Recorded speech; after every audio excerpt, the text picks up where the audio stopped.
Aaron Rodgers spoke to the press for the first time since the 2020 NFL Draft, and even though he handled himself very, very well, I can assure you there's still going to be some BS articles written about it.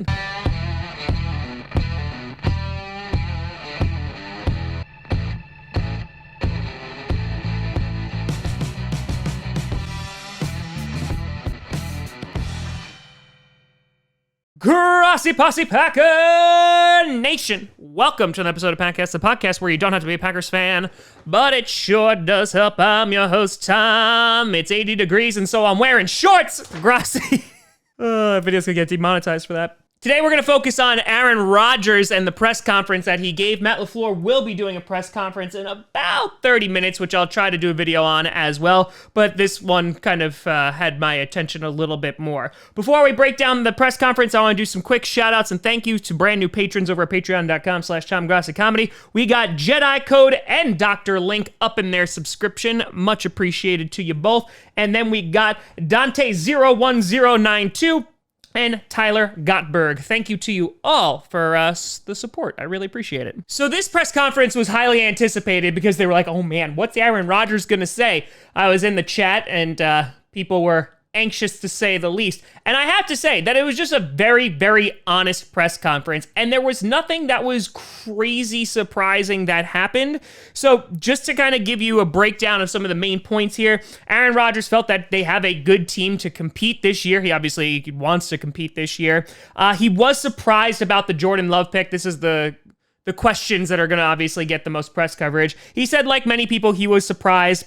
However, the organization is paid to think about the future, right? That's what the front office is doing. And we've talked about that exact ideal on this podcast, that Goody and Mark Murphy are given a boatload of money so that they can be like, okay, we have to worry about the present and the future of the Green Bay Packers. On top of that, he was also asked about the whole mentorship question of how's your relationship with Jordan Love going to be? And he says he's going to treat it as his relationships are with all of his backups. He's very friendly with Matt Flynn. He brought up Brett Huntley. He brought up Scott Tolzien. He talked about all these people and he says, I'm going to have the same type of relationship with Jordan, because I think it's also very important to note, we want to jump 3 years ahead and be like, what's going to happen? The question is, the reality is that we do not know. Jordan Love right now is the backup quarterback for the Green Bay Packers. Is that eventually going to change? Potentially, because, the Packers eventually want that to be the case, but we don't know how he's going to develop. If Jordan Love is terrible, then guess what? He's not going to be the starting quarterback for the Green Bay Packers. And so he's saying, I'm just going to have a good relationship with him. There's nothing crazy there. He also brought up the fact about, Jordan Love didn't ask for this. He didn't ask to be drafted by the Packers. He's put into this situation, this crazy situation, and he can't have any control over that. And he reinforced this idea of he can only control what he wants to control.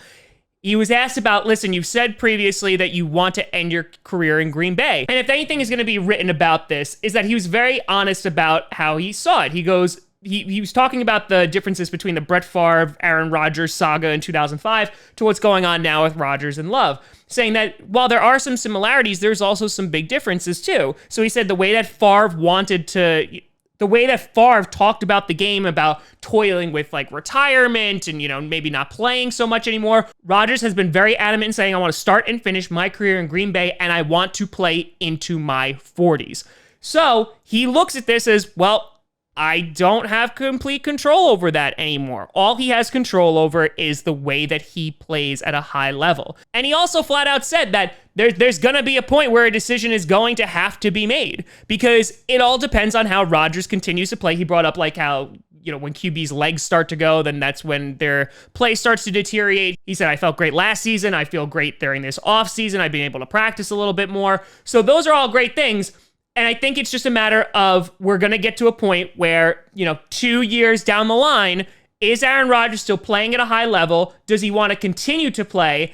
And is Jordan Love ready to take over the reins as starting QB? That's a lot of questions, and we are not going to get those answers for years. So I would say at least 2 seasons, we're not going to get it. Technically, we could get rid of Rodgers in 2021, but honestly, I don't see that happening because I think that Jordan Love needs more time to develop, but that's just my opinion there. But the last thing that was mentioned was Rob Domofsky brought up a question basically saying, why were you not like upset, but like, why were you shocked that, they picked a QB? Was it more because like you wanted an extra weapon, or was it because of like, it's a QB? And he said he's more upset because, again, he wants to play into his 40s. He's been very, very adamant. And now that might not be a reality with the Green Bay Packers. He said he respected the organization and he believes in himself and he thinks that he can play into his 40s. And so you have Aaron Rodgers like going along this path, and if he just continues to play great, then the Packers are just going to have to make a decision based off of Jordan Love's development, and that's it. And Rodgers even said, like, it's not an easy decision. He also alluded to other athletes and saying, like other great athletes before me, not all of them get to, finish their careers on the team that they started with.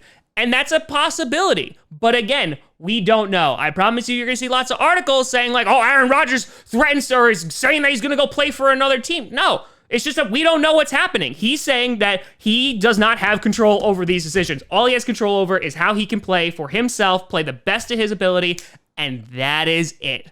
And so if there's anything, because I'm sure that this is going to be a conversation all off season, here's where you should take away from this. Jordan Love is going to come in. He was asked about this too recently.